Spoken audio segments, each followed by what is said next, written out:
everyone. Was it a great American Bash, or was it just a American Bash? Find out after the intro. I am in misery.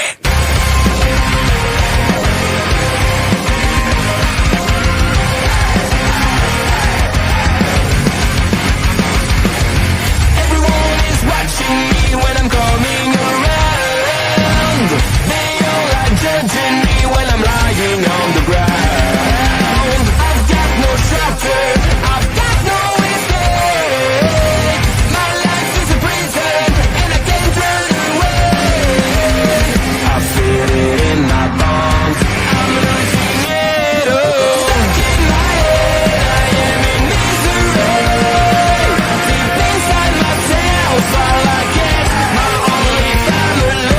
Stuck in the grave, can someone rescue me? I'm burning alive, I got it, I am in misery.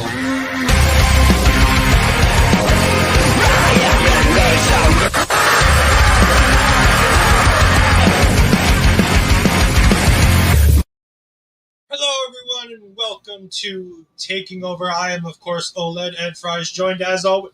Wait, that's not Asher Pizarro. That's Buddy Nope. Munson. This is How the you doing, affordable options on a Saturday. I'm doing fantastic. And you know what? I'm used to hearing that music playing in my headphones while I'm getting some other stuff done, waiting for you and Astrid to go live. It is a different story to be on this side of the fence and my first time joining the Taking Over crew. Yeah. So before we get started talking about the Great American Bash, we do have to address the elephant in the room. Adam Cole announced today that he's had an injury that's more severe than he expected. He doesn't know if and or when he might return to the ring. So we here at our local establishment want to go ahead and thank him for his years of work, whether it be on the independent wrestling scene, which me and Bobby are very fond of. Me and Ashford are very fond of Ring of Honor. We're very fond of his work in NXT. And, of course, his great work over in AEW. So wherever you love Adam Cole from, you know, thank you, Adam Cole, from all of us here for all of the years of entertainment. Get well soon, get better, and hopefully we can see you back in a wrestling ring at some point in the near future. Hell yeah. Never wish that upon anybody in this business. So get better soon, Adam Cole. And thank you for everything you've done up to this point in your career. Well, we got some friends in the chat. We got Zach saying hello. We've got Astrid here joining us, even though she's not able to join us now. But you will be able to catch Astrid tomorrow night as her and Mel Ball Collins host the Evolution Post Show. So make sure you catch that. Of course, we got Krista Parrish in here. And we got Brett Martinez. There was a song playing. We tried to do things with a cold open and then music and then back to us. I like the way to do that intro. That was great. That was a fantastic way to kick this off. We'll see. So, Bobby, I posed the question before as kind of like a little ha-ha. Was it a Great American Bash or was it a meh American Bash for you? I mean, you know, maybe it helps that I don't watch on a regular basis, so I haven't seen a lot of these wrestlers fight regularly or anything of that sorts. I had a decent time. I wouldn't say this was like an A+ pay-per-view, a premium live event. It probably wasn't even quite a B+ premium live event, but it was a decent enough premium live event. I really enjoyed myself here. I don't know if it's the fact that I love Oba Femi. It's not whether it's just whatnot, but I really enjoyed most of the matches that we had tonight. I thought Oba's match stole the show for me. We'll get to them in a minute. I thought with the exception of the extensive commercial breaks for the audience on Peacock, which means just a ton of video packages for us watching on Netflix. There's a lot of downtime. But other than that, I really enjoyed myself. I think this was a great American Bash. And we'll start right where, like you were just talking about. This opening match, I have it written, the first line in my notes. In a show-stealing opening match, Javon Evans defeats Jasper Troy. Yeah. Yeah. I mean, what can be said about this? It was a good placement on the card because you need something exciting to kick things off. Javon Evans is outmatched size-wise, but at the same time, Javon Evans is clearly it's weird to say more veteran in the ring, because Javon Evans is far from veteran type status. I mean, he is still very, very young and new to what he is doing, but Jasper Troy is as green as Kermit the Frog. And it shows. Don't get me wrong. I can see things in what Jasper's doing that's like he's got some work to do, but there's something special that will be in his game. And the more that he continues, hello, Millie, the more he continues along.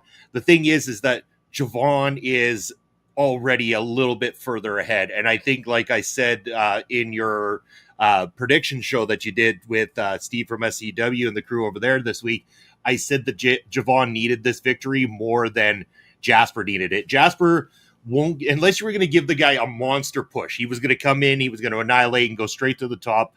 Then these losses, especially to who he's lost to, I don't feel are going to hurt Jasper Troy. And the way they did it, the way they had the victory come about, I think protected Jasper Troy enough to make this special. This, to me, I will say probably my second favorite match on the card, just because of the fact that when I look at it objectively, you had a couple of very new young talents in there and considering where they are currently, I think they did a very good job of opening the show and bringing the crowd up with the excitement level. Yeah, I really love this. Like I said, I think this match stole the show. You can say everything you want about Javon Evans. The kid is great. The kid is fantastic. He's bouncy. He's all of these things. But he sells so well, and he remembers to sell when doing the things he does. So many times we watch great sellers forget to sell when they're doing their shtick. And Javon, countless times, would remember way before others would when he was trying, like when they were keep building to that him doing the off the top rope move where he couldn't do it, with him trying to do the suplex. He continued to sell each and every time until he got them. And it seemed, it flowed so well. The other thing is, Jasper Troy was such a surprisingly great base for all of the Javon Evans stuff. Yes. Like, there's nothing better than a big, tall bastard to stand there and let the little guy do all of his flippy stuff off of. Well, there is one thing better, and we'll talk about that later in this card. But okay. but I see where you're going with this, and I like where you're going with it, because there is a lot of great that can be done. There's a lot of those moves that Javon does where Jasper's the right size and the right strength, and he has that base that you're talking about where he can capture Jasper in that hold safely, make it look good, make it look like that, oh no, oh, he's gone and effed up type moment, which was done very well throughout this thing, so that when Jasper did connect, when he actually did hit those moves he's been trying to hit, that every time Javon would hit, every time Jasper would stop him before, when those finally connected, there was more of a pop, there was more excitement. It was well put together match. I got to credit whoever it was that was behind the structure of the match, whoever was backstage that was behind this one. I think that they did a good job of letting these guys flesh out a little bit of a story that protected both guys, made both guys look good, and had just enough energy to pump that Atlanta crowd up to start this off. The other thing I wanted to talk about with Jasper Troy, because I think he's the one who needs the pump up here, is they've done such a good job giving him a move set that he's safe with. Mm-hmm. Not safe in terms of I'm not going to hurt somebody. Safe in terms of I can do this shit every day with my eyes closed. Like, for as such a young, green as Kermit the Frog, as you said, competitor, everything he does looks good. It's limited. It's incredibly limited. And yes, he's not a main event player like Javon is. And again, Javon has had the luxury of doing this on the indies for a couple of years, ahead of coming to here for almost a year, ahead of being involved in programs with top-level talent, including Ethan Page, Trick Williams, Oba Femi. Like, Javon Evans has had the ability to work with every and anybody he can possibly get a hold of. It's good to see him winning and giving back to another young talent who's picture perfect for what he's going to transition into next. And we already saw where that transition is headed, and I'm excited. And that's where it needs to head too. Again, he needs to get off to that rocky start. He's the young startup. He's got a chip on his shoulder because he's the big boy in town, right? Like he's arrogant. I like that portion of it. He's dangerous because he's big, he's mean, but he's also inexperienced. And that's where he's got caught up by the more experienced wrestlers so far, which then triggers this Hulk inside of him. That's what it's got to do. It's got to bring out the monster inside of Javon Evans. And when that, or not Javon Evans, my apologies, Jasper Troy. Too many J's in this name. Once that Hulk side of him, that anger, that monster comes out, he's going to be scarier. He's going to pick up victories. And that's when they start needing to feed him people that, okay, he can get convincing wins over, that it doesn't necessarily change the trajectory of where those people are on the card currently, but it helps boost Jasper Troy to another level before he starts getting back in there to tangle again with a Javon Evans, before he tangles with an Femi, people like that down the road, which, I mean, just think about it. That man against Femi, once he actually has the skill level that he needs to in order to step in with Femi, that's going to be a banger of a contest between two big boys. Yeah, but make sure that you leave your comments in the chat with what you think of all these matches. I know Millie didn't get to watch a lot of this card, as she was still recovering from her amazing night at SmackDown, which I'm very excited that I've been talking to her. SmackDown Live. Nice. She got to be at SmackDown in Nashville. She got to see her girl Mia Yim. She got to see her girl Ruca. She was awesome. She was very excited this morning at 1 o'clock while I was trying to sleep. That is the ultimate perfect drug right there. It is the ultimate high, being able to go to watch what you love live and enjoy that. So awesome. I'm happy for you, Millie. Speaking of people that Millie loved, we have a backstage interview with Ruca and Shara Schreiber talking about SmackDown, talking about the Great American Bash today, talking about Evolution. They didn't say a whole lot here that really did anything. The only thing I think of note is that Zaria did indeed call Tatum a rat, which Tatum took very personally. As we get into the next match, Sol Ruca defended her Women's North American Championship against Izzi Dame. And before we go to anything, yes, I'm picking on... Honestly, I'd be picking on you if you were here or not. But the fact that you're here just makes it better. It's true. I've heard him do it before. I did it on Wednesday when I didn't know if you were going to watch the show or not. I still picked on you there. The one thing I want to talk about here is I wanted to talk about the amazingly cool color-coordinated outfits of the color. So from front to back, you had like a slightly off-center picture of the culling where you could see every person as they go. And it started with Izzi Dame and essentially all red with a little bit of black on her boots. Then you get to Tatum Paxley, who's red on top, black on the bottom. Then you get to Shawn Spears, who's black on top, red on the bottom. Then you got to Nico Vance, who is almost completely in black. I love this little thing here, showing that they're a group. Everybody not quite matching, but everybody in color-coordinated attire. I thought this was sensational. I also want to talk about, as the match started, Tatum Paxley slaps Zaria for calling her a rat, which starts confusion, and everybody's out of place, and the ref's trying to stop Zaria from killing Tatum Paxley. And Izzi Dame hits this amazing little high, what did he call it? Sky high. And pins Sol Ruca for about a 6 count before the referee notices and gets the 2.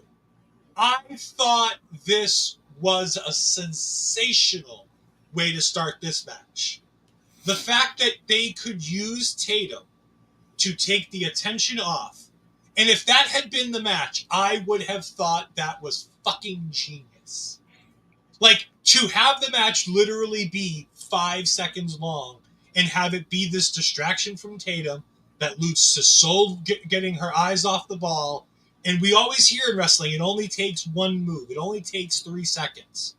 The idea that we could have that title change, because remember, Sol is facing 3 matches in 48 hours. She wrestled last night on SmackDown. She wrestled here, and she's in the tag match at Evolution. You could have had her lose this match, regain the title somewhere shortly down the line, because she took her eye off the ball. The rest of this match, though, is actually sensational. I thought Izzi and Sol Ruca had really good chemistry. I love the upping of the game that Izzi keeps taking week in and week out, especially in her matches. Now that we're seeing her develop a character, she's more comfortable with herself. She's more comfortable with her moveset. She may have the best women's big boot in the business right now, because that boot to Sol was Charlotte 5 years ago levels good. Like, it was a quality big boot. And yes, the double Soul Snatcher last night is one of the only things I've seen from SmackDown, because I've had a busy 24 hours. But yes, the double Soul Snatcher was sensational.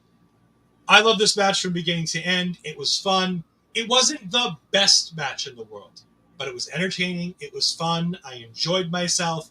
And Zaria spearing Tatum's soul out of her body in what is probably going to be, and no offense to all the tweets I keep seeing about, I believe it's Big Justice doing the spear during 0 hour.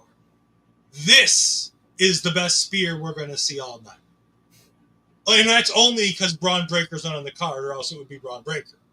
Fair. Like, I know he's involved in the Seth Rollins match on Saturday Night's Main Event, but this spear from Zaria was so, as she said, as Millie says, so damn good.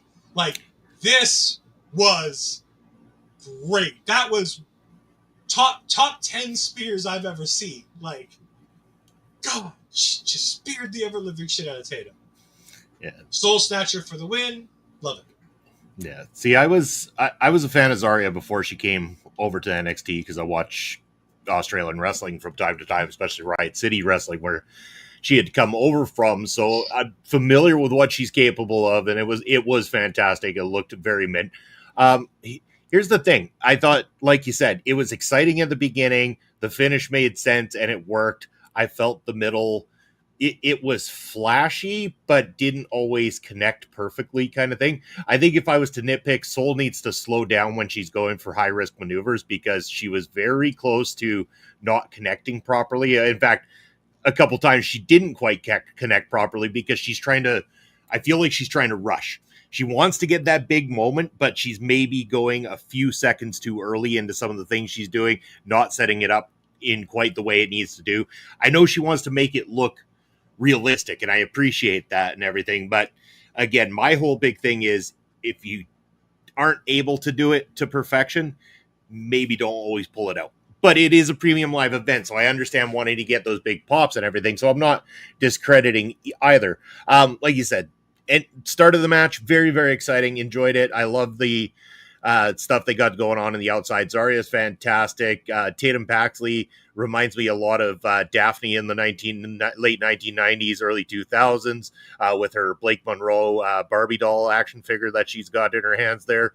And then with Izzi Jayne, I kept thinking to myself, I hadn't really seen Izzi. I've heard you guys talk about her a lot, and I'm thinking to myself, Izzi Jayne comes across like they're trying to do Tiffany Stratton 2.0 without the Tiffy Time gimmick behind it. That's what it felt like at times. Some of her facials are exactly like Tiffany Stratton's facials throughout this match. Again, is that a bad thing? No, not necessarily. Look how fast Tiffany Stratton rose to the main roster. And, for them to want to have a certain type of style and pattern that they teach these wrestlers to do, it's obviously something that works, and that's the best way to put it. It's worked, so therefore they're going to continue to test what is working and see if it can take her somewhere. She's got, like you said, that big boot, fantastic. There's a lot of potential. You can see that both these women are in the position they are in because they're not quite top yet. They're not quite the main event yet, but they're getting there. They're very close to getting there, and they could be there very soon. So, well done to both. pretty sure Daph is actually inspiration for. I hope so too, because Daphne was fantastic. So she wore Daphne-inspired gear for a long time. She had this particular red and black gear. I'll show it to you after the show. But she had this particular red and black gear that she would wear for a while. The thing with Izzy Dame, I'll say, is that the reason why I love what's going on with Izzy Dame so much, and yeah, I guess I can see a little bit of Tiffany Stratton type things in her. I think it's all come around with the Sean Spears of it all. Because she, in the beginning when she was here, I couldn't tell the difference between her and Carmen Petrovic. The only way I would know the difference between the two of them is that Izzy always wore green for some reason. And then she got partnered with Kiana James, and they started to seemingly get something going there. And then out of nowhere, they called Kiana James up. She got hurt, and Izzy got kind of left behind. Then Sean Spears came in, and Sean Spears decided this is what I'm going to do, and he has this long-term plan. And he's doing such a good job of making sure that Izzy's getting the rub of whatever he's doing. And that's really good for him, I think, because as a veteran in the business, especially with the years he has, he knows his in-ring days are limited. So it's teach in advance. And I think being able to have a teacher like Sean, and especially you as a Canadian can respect Sean Spears and the tutelage he can give. It's just sensational. So I think Izzy can only get better from here, which is the good thing. Oh, yeah. Yeah. And same thing with Soul. Like Billy says, she's got so much energy and excitement that she sometimes... And again, that's why this is developed... We talk about this on a weekly basis like it's, on par with Raw SmackDown. Because that's where I hold these people accountable. Mm-hmm. I want them to be Raw and SmackDown caliber because this is where I believe that development should be. But let's not forget, this is developmental. Yeah. This is where people go to learn, to develop a skill, to develop things. So these guys being a little too quick, having some facials that are similar to other people that we've seen come through the system, are all things that are expected right now. Let's hope that they continue to get better. Yeah, I wholeheartedly agree on that as well too, and it's my perspective is it's still developmental. I think the problem is that because they've got it on a network and they want it to do well, they do that mix of having people that are clearly beyond developmental territory. We'll talk about that in a minute. Mixed in with developmental people and stuff. So it's like it's hard to distinguish between the two when you do that, and then you get a match like this where if everybody on NXT was developmental and developmental quality, this would have been one of the best matches on the card, and you would have been like, damn, that was incredible.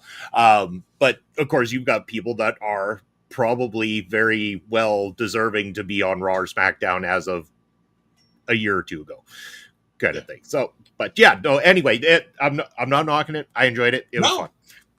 Hey, especially from the outside looking in, it's important to take a critical eye at our wrestling. We look at the good, we look at the bad. We don't sit here and say we can do better. We say these are the things we see, and we see other people doing things and go, hopefully this can get better. It's not necessarily a critique as it is pointing out the things we love and the things that were not so lovable. Yeah. She just loves what she does so much that the energy is hard to contain. Yeah. Yeah. And that's why Soul connects with the crowd the way she does. That's why Soul... And again, that's why going back to Wednesday, the idea of Soul Ruca being the heel turn as opposed to Zaria is so interesting because of the energy that she builds and the audience reaction that she has. To flip that and try to turn her heel would be an interesting dynamic that I wouldn't be opposed to. I don't know if I'd even be looking at that dynamic right now, flipping either one of them, because there's such a great connection there with the two of them. You haven't had time to flesh out what this really could be. I think that there's a lot more to be had with the Sol Ruca and Zaria. And I think that because they didn't really have intent to push Zaria into a main singles position or anything like that, this is the best option for them, and it's doing very well. Don't mess with a good thing. Speaking of people who don't need to mess with a good thing and probably don't need to be in NXT any longer because they've been main roster ready for about 5 years, Ethan Page defeated Ricky Saints after a fun And Vic Joseph's favorite word during this match, innovative, fall count anywhere match, which ended, my God, with an Ego's Edge off the stage about 10 feet into those two tables. Like, most of these spots, now again, I'm not a professional wrestler. I've never booked a professional wrestling event. But when I watch these wrestling events, normally the tables are right next to the stage so that we don't have any oopsies. Those tables felt like they were a good 5 to 10 feet away. And by the way, the professional that Ethan Page is hit them perfectly. Oh, yeah. Ricky Saint's head went through the back edge of that second table, and his back went through the rest of the second table, and his ass went through the first. I mean, this was picture perfect. You couldn't have done this better if you did it in CGI. Yeah. And so the way a bump works essentially is like you're landing on the upper part of your back. And normally what you do in those situations when you're taking a bump is you're going down to the back, you're tucking your chin. So you'll always see a wrestler bring their chin as close to their chest, if not right into their chest, so that you don't get any whiplash or anything from the back of the ring, don't cause a concussion.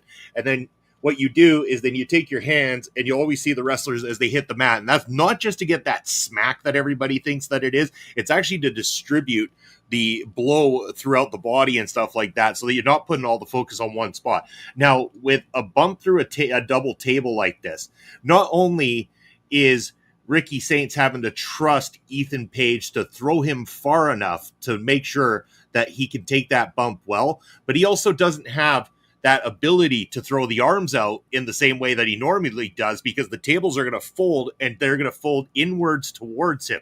So he doesn't have that smack ability. So he's really got to essentially keep his arms tucked in a little bit to protect himself. But the thing is, as if he would have been even a little bit less on the throw, that bump would have hit the first table like a normal bump through a table. But the problem is that secondary table would have collided with the back of Saints' head. So Ethan Page getting that distance on that throw and taking that, and Ricky Saints to trust him and be able to pull it off like that, it was beautiful. I was watching it with the wife, and she actually kept saying, "Is that guy okay? Is that guy okay?" And I was like, yes, he is as okay as anyone is when they go through two tables from 12 feet up in the freaking air. But because you saw the referee did his job, come in right away to check to make sure that Saints was okay, or, you know, that he was going to live to tell the story. Checked on it. No X goes up. So you know that this has been done well. Ethan Page rolls in. And then I love the way Ethan Page is, the arrogance of him afterwards. Like, I'm done with you now. I am finally done with you, as he's holding that belt up above Saints. The other part in this match, the one that really made me cringe, as cool as that spot was, and that spot was really effing cool. I liked it a lot. The other one, and this one made me cringe, was when they set the chairs up, and instead of setting them up with the seats facing inwards for a back body drop, they set them up with the seats facing outwards. And oh my God, to take that across the spine in a back body drop, like I held my breath afterwards. Gasped. And to follow that, he then takes the power bomb through the steel railing. Oh yeah.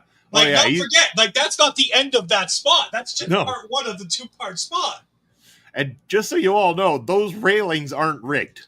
Like, there is nothing rigged about those railings. They're there to protect the fans from the wrestlers. They're as real can be.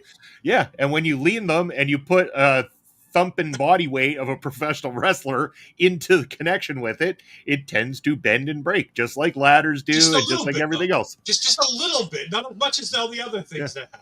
Now, granted, the tables, granted, they're a little rigged, but they're only rigged so you don't murder a person going into them. Yeah, because I've talked when I used to help out on the indies in Wisconsin. I asked for a couple of professional wrestlers. They had just gone through a barbed wire match, and I go, "How rough was that?" And he goes, "You know what? It's not the roughest thing I've ever done." And I'm like, "Well, what was?" He goes, "You know, during that match," I'm like, "Yeah." He's like, "Remember when they tried to double choke slam me through the table and the table didn't break?" I'm like, "Yeah." He's like, "That hurt more than the barbed wire." Probably. He's like, because it's not the going through the table that hurts. He's like, going through the table actually helps. It's the sudden stop that hurts. Yeah. Yeah. And so just so people know, like when you get a wooden table and you've got the perimeter, the metal perimeter underneath, how we rig them is actually we remove the metal perimeter so that you don't really have a lot of protection in order to keep the table sturdy enough so that when the wrestlers go through, that's what gives it the snap through the middle every single time and gets the bodies through.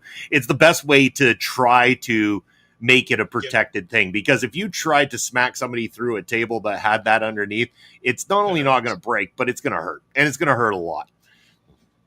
The other thing I want to talk about, because this was, again, I said Vic Joseph kept saying innovative, but I did like how it wasn't a standard, we're using a chair, we're using a ladder, we're using a table. They did things slightly differently. They used the guardrail. Ricky Saints used, the fire extinguisher. They used the chancla. Ricky Saints swung off the fucking pipe in the back. That was great. Like, utilizing the environment you have to do fun things. Bumping into Jasper Troy backstage, getting over his loss, and having him attack Ricky Saints is a great thing. Now, poor Jasper in that road case didn't go as according to plan as Jasper wanted, because he pushed that road case with everything he had, and that thing barely rolled. Yeah. And thank God Ricky just sold it as ow, as opposed to like what it was supposed to be, probably. Yeah. Because thank God. But no, I thought this was great. I think it's the right decision. I think Ethan Page is the right winner, with the exception of if you're going to do Jasper Troy versus Ricky Saints for the North American Championship. But it looks like we're getting Ricky Saints versus Jasper Troy as a feud in general. Yep. This was fun.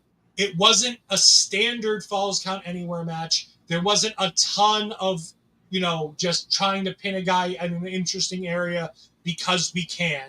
It was more of a, we're going to wrestle everywhere in the building, no count out. No countouts were more, no disqualification, no countout was probably a better descriptor of this. Yeah. But the final fall does take place outside the ring, so Falls Count Anywhere works. Yeah. But I thought everything in this worked. These two guys were sensational. But again, we expect nothing less from guys this talented. Mm-hmm. And it was completely different from everything else we've seen of them.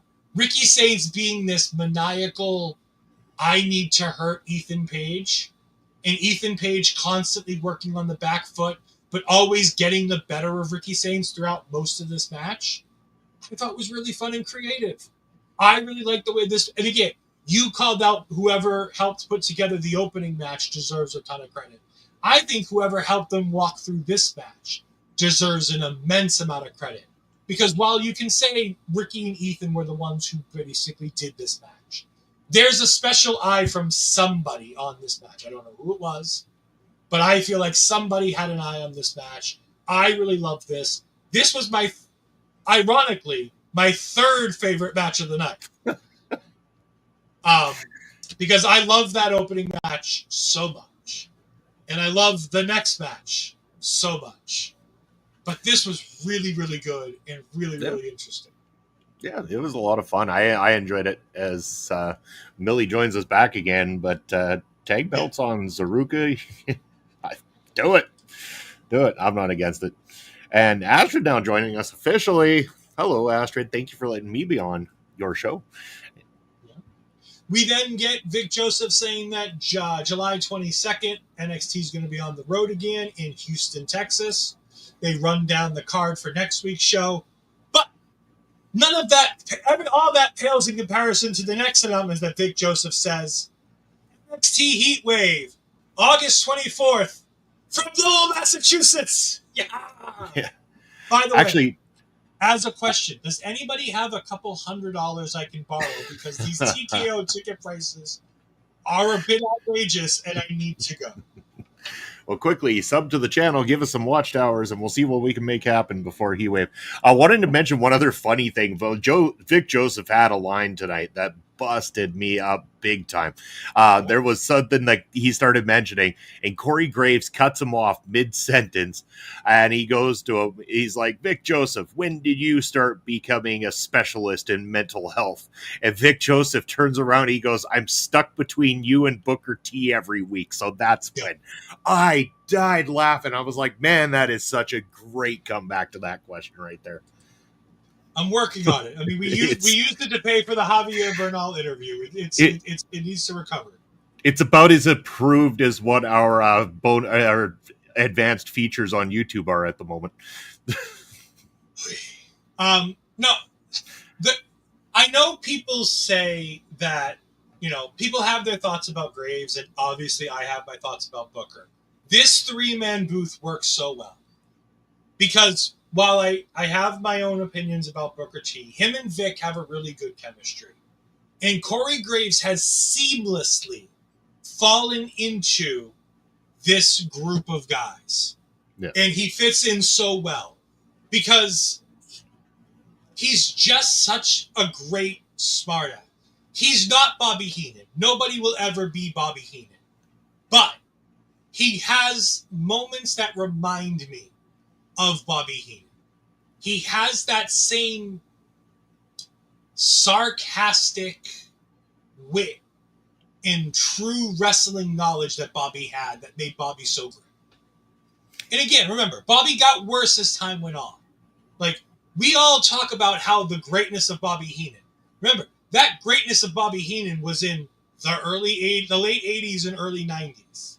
Mm-hmm. And then that went away real fast once we got to 2000s in WCW. Yeah, but that went away for a lot of people at that time, though. Let's not just put all that on the brain. I mean, there's a reason why WCW 2000 is the worst year of WCW. It might be the worst year of professional wrestling in sentence. 2020 might have some contention. But moving on from there, let's get back on track with NXT. Yeah. Oh, you're putting me on track. I don't like this. I like my detour. Cracking the whip. We got a contract signing here. This was fine. Nothing interesting happened in this. Santana said a thing. Hendry said a thing. Trick said a thing. They put Trick through the table. Mm-hmm. Then Dark State attacked. I mean, it's fine. What it did is it put TNA Slammiversary in prime position on NXT television. We talked about this on Wednesday, and we talked about it on Tuesday. The reason why this is here and why this is a big deal is because it helps the partnership more than anything else WWE could do. It helps more than money. It helps more than loaning talent. This contract signing for this match, this big match on their big show, being on a WWE Premium Live event, which at least gets at least twice as many, if not 5 times as many eyes. And I only say 2 to 5 times because of the fact that, remember, we are running up against All In. All In is happening right now. We have a post-show coming up as soon as All In is done. We'll have a post-show with Lauren and Andre. They're going to kill it. But eyes are definitely distracted for all the wrestling things going on. So this is good for TNA to get the publicity of having this event be here, as boring as it was. It was a paint-by-numbers contract signing, outside of maybe the attack from Dark State, but I haven't really followed to know much about Dark State attacking right now. All the 3 guys are good. They're good at talking. That was a no-brainer.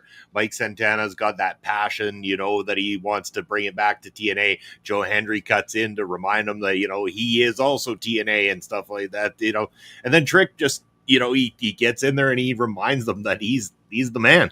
He's the man. You got to come and get him kind of thing. And then they turn on him because he's the NXT guy. They're the TNA guys. They put him through a table. And then, thank you, Billy. The Dark State attack and everything like that, leading to the tag match that they're now announced for Tuesday, because Ava thought she'd be very clever in making a match with Dark State versus the 3 guys in the Slammiversary pay-per-view main event here, and basically saying, well, Trick, if you're not part of Dark State, then you won't have a problem with this.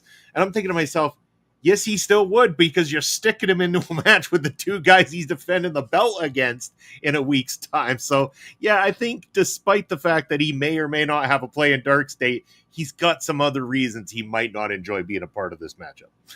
Yeah. Before we get to the final two matches, I do want to say that throughout the show, we had vignettes for the D'Angelo triple threat that's going to happen on Tuesday as well. We had the Ruca promo that is on his social media. We had Stacks doing an extended piece on the tweet he did about the 10 people he wants to face, which, by the way, hearing him explain that list was sensational. I love that. That was a bunch of fun. Him getting the cup stolen while trying to get Matt Bloom to agree to the match that Matt Bloom didn't agree to, because I don't think Matt Bloom knows how to do social media. It was online. It wasn't me. Yeah, it was. By the way, it was great to see Matt Bloom back on NXT television for the first time since before it became to the WWE Network. Yeah. And then Tony D'Angelo had a really good promo where he had one of the lines of the night, I think, out of anybody, where he says, "My father once told me that having friends is important, but I'd rather have 4 quarters than 100 pennies." And I love the way that comes across. It's fine to have all of these friends who are here, who say that they're your friend, who say they're there for you. But it's the down, when you're in your moments and you're down and out, you need those people to rally around you. Those 3 or 4 people that you have in your life that you can rely on to be those people, those are the ones that you ride and die. Those are the ones that matter to you. And those are the ones you'd rather have. When it's equal, 4 friends versus 100 friends, it's better to have the 4 who are always going to be there for you than the 100 that might or might not be. Love that. Thought that was great. Yeah. Femi takes on Inamura and defeats Inamura, overcoming both Inamura and Josh Briggs.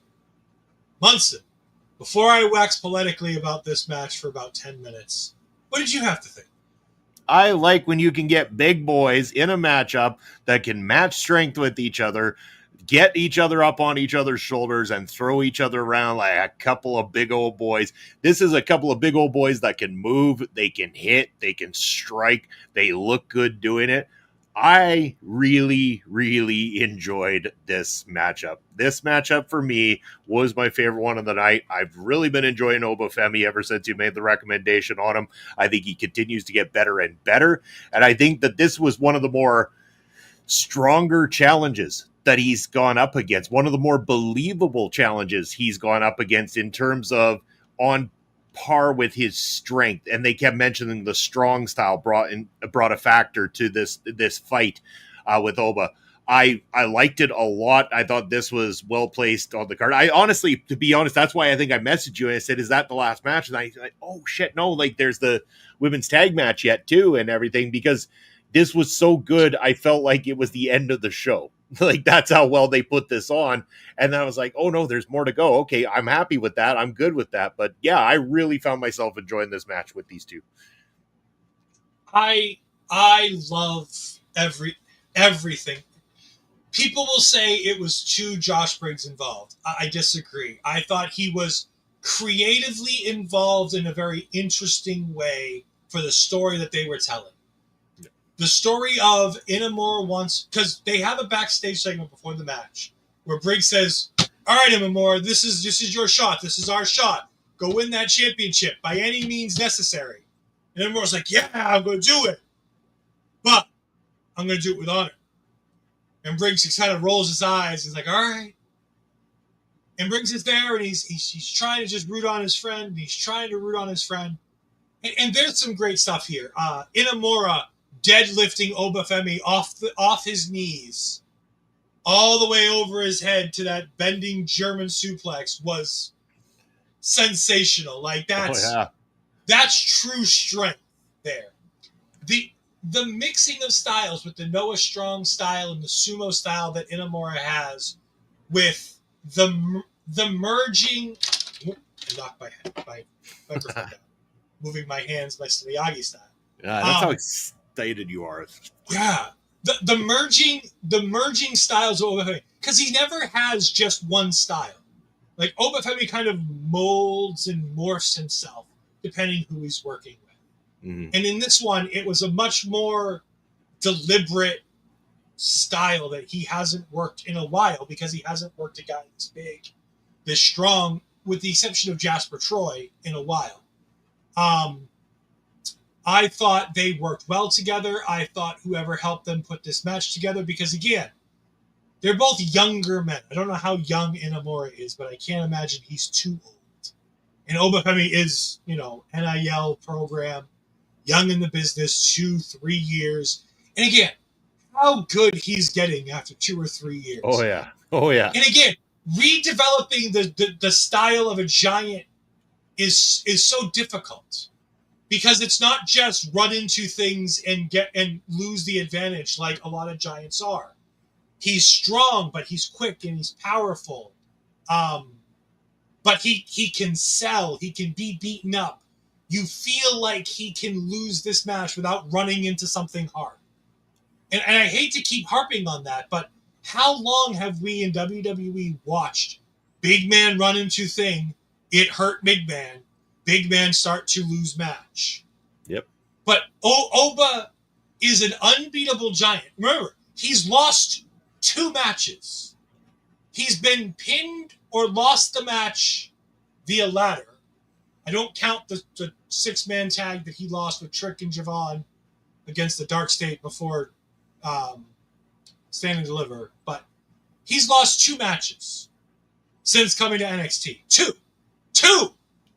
Like, he's an unbeatable giant, but we don't look at him in terms of the unbeatable streaks. We don't look at him in terms of a Braun Strowman or something else. He's much more akin to a younger, less knowledgeable Jacob Fatu. He's big, he's strong, but he can do all the other things that make him separated from the pack. And again, I'm comparing him in style to Jacob Fatu, not in a one-on-one comparison, because there is no comparing the two. They are vastly different for a variety of reasons. Oba has a very different charisma than Jacob Fatu, but they both have that it factor that makes them different from everybody else in the build and the size that they occupy. Yeah. Nobody else who weighs what they do, who stands as tall as they do the things that they do in the way they do them. Believe it or not, Fatu's not as tall as everyone thinks he is.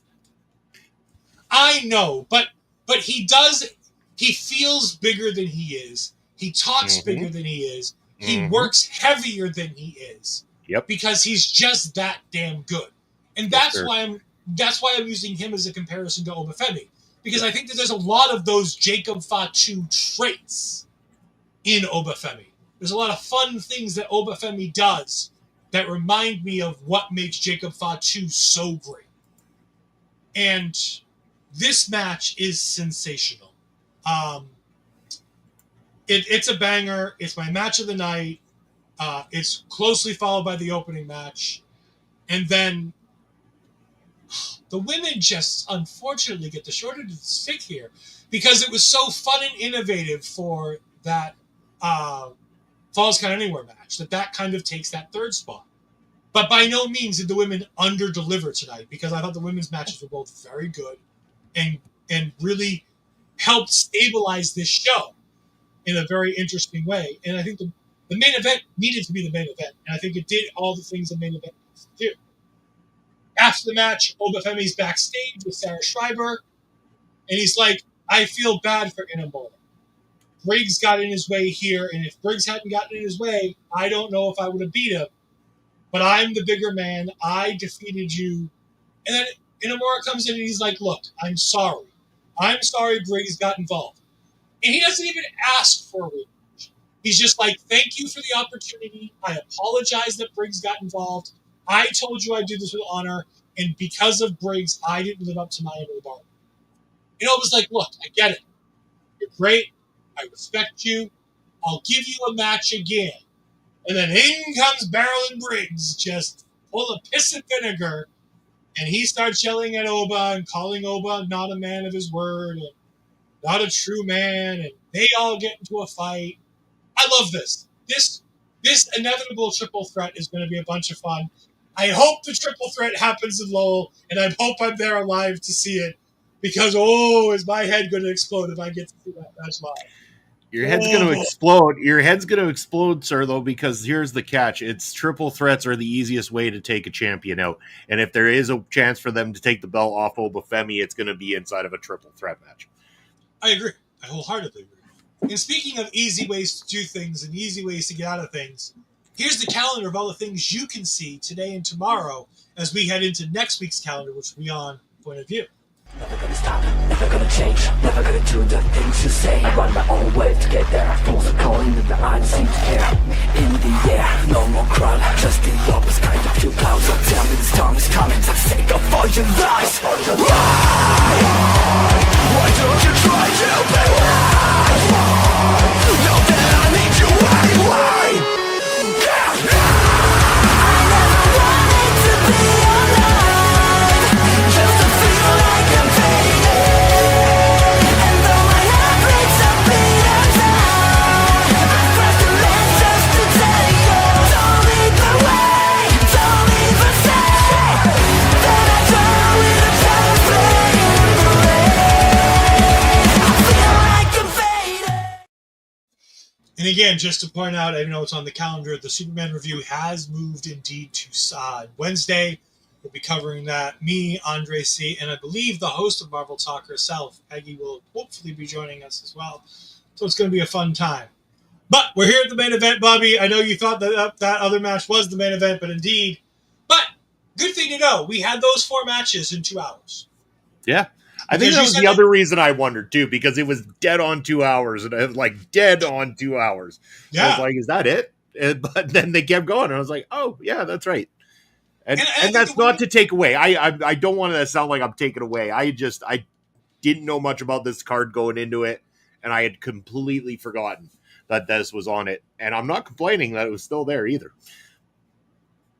Yeah, no, I thought this was great. And then we get to it. The Glaronauts do defeat the Terrible Toxic, or the Fatal Influence, when Blake Monroe pins the NXT Women's Champion, Jacy Jayne.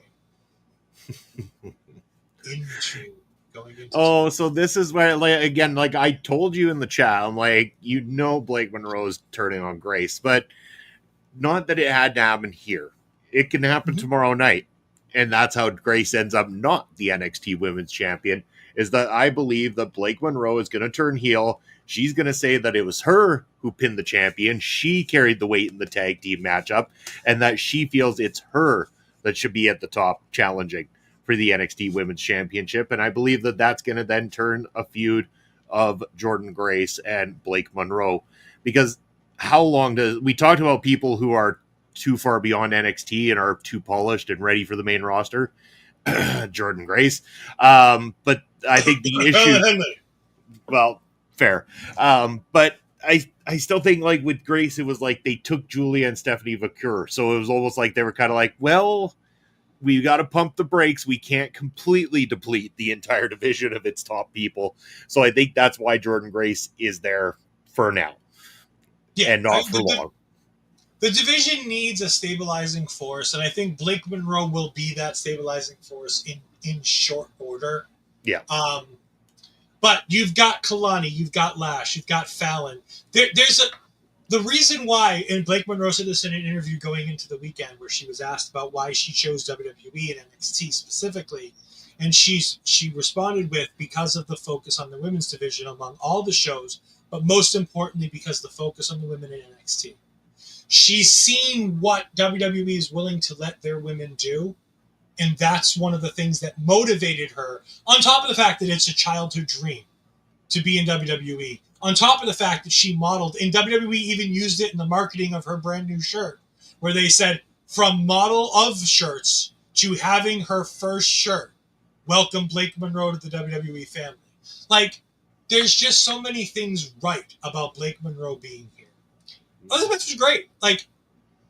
There was a little too much Jazmyn Nix for my taste, but Masha Slamovich helped fix that, which I thought was interesting because Yeah. we're getting to the winner-take-all title versus title match between Masha Slamovich and Jacy Jayne. Because, spoilers, this is why a partnership with TNA is so difficult. Spoilers. Anyways, moving on. No, I thought this match was exactly what it needed to be. I like the idea that there's a chance if WWE, and more specifically, if Ava and Sean don't think Jordynne versus Jacy is enough, there's a chance with this finish that Blake Monroe gets added within the next 24 hours to that title match. Because she's now pinned the NXT Women's Champion. Yeah. Which, as we all know in professional wrestling, when you pin the champion, it basically guarantees you a title shot. So, there's a chance. There was a bunch of fun stuff in here. I really like this. I didn't love the end where Jacy hit a big move, Fallon was protecting, and Jordynne waited a half second to line up the spear to be able to spear Fallon through Jacy on the 2.5. Only because the camera angle was dead on, right over Jacy Jayne, through Fallon Henley, right to Jordynne. And that one you can blame on production because whoever's directing that should have cut to a different angle to assure you didn't see the setup. When you're live in the arena, that's a different story. That's just part of the show. But when it comes to watching it on TV, if they don't get that camera angle right, then yeah, you're going to see some of those things. And if you do, well, guess what? That's wrestling, folks.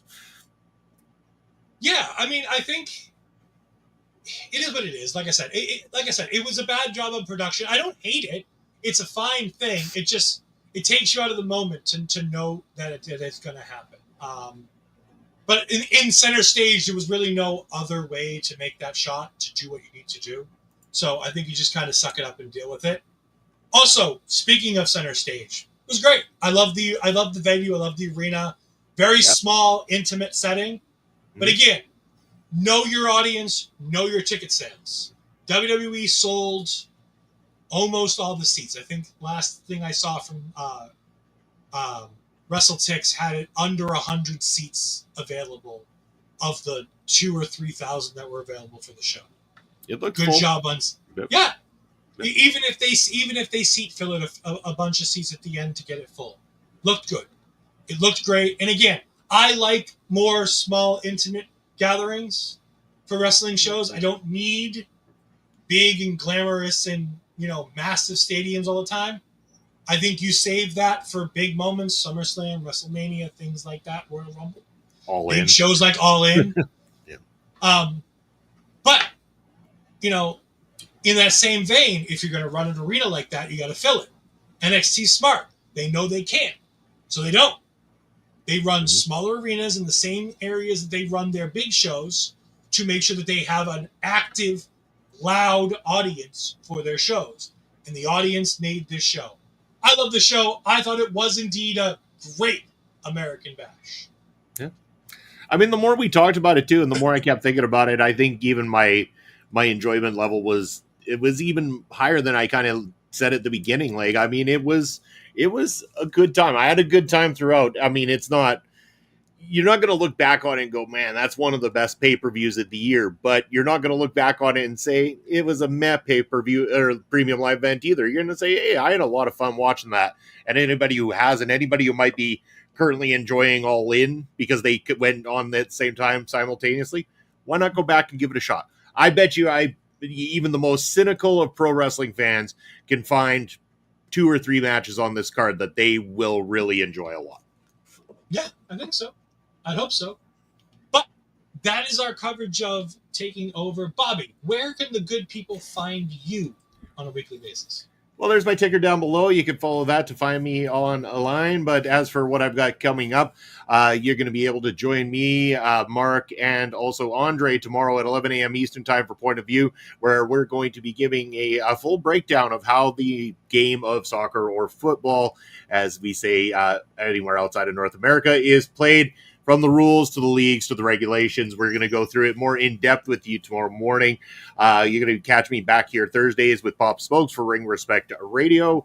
And yes, also tomorrow will be another one of my, well, if I get it out in time, I still got to record and edit it. Hopefully I'll have it out in time, but it is my 30 years later. Tomorrow's one is going to be featuring the album Short Bus by Filter. So hope you're enjoying that series. Hopefully you check it out. And of course, Monday I'm back with this gentleman right here. Got to get it uploaded. It's the next episode of The War Room where Mad at you, Munson. You're ahead of me right now. I think where we left off, I'm ahead, but that could change. We got a long series to go yet.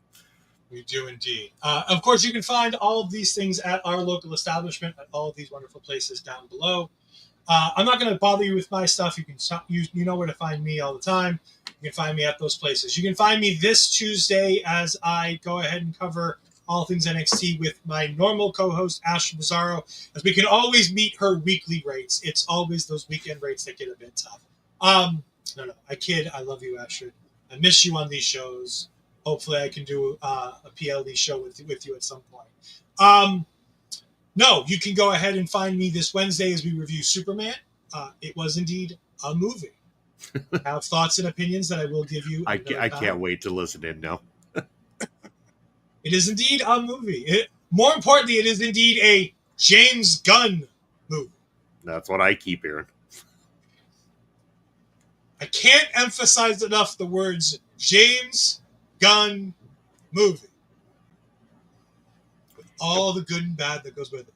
You can also, of course, catch me later tonight as I'll be by myself because unfortunately Mark is not able to join me as I talk all things Saturday night's main event where we're going to have the retirement match of one of the greatest world champions that's ever lived, Goldberg, as he defeats Gunther to retire as the world heavyweight champion in Atlanta, his home away from home.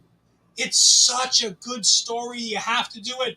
But I just want to watch the world burn. You can also find LA Knight versus Seth Rollins and other fine matches. And again, remember that our local establishment will have full coverage of all things Evolution tomorrow night with Ashley Bizarro and Melba Collins. So go ahead and check that out. Coming up sometime, we will have all-in coverage tonight too, depending on when that show finally ends. If all-in ever ends, we will have all the coverage on the all-in, but it has to end first. That's true. For myself, for this man, Bobby Munson, thank you all for joining us on Taking Over. We will see you next time. Bye. I am in misery.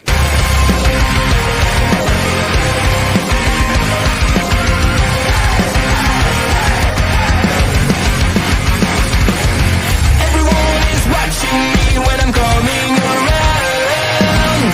They all are judging me when I'm lying on the ground.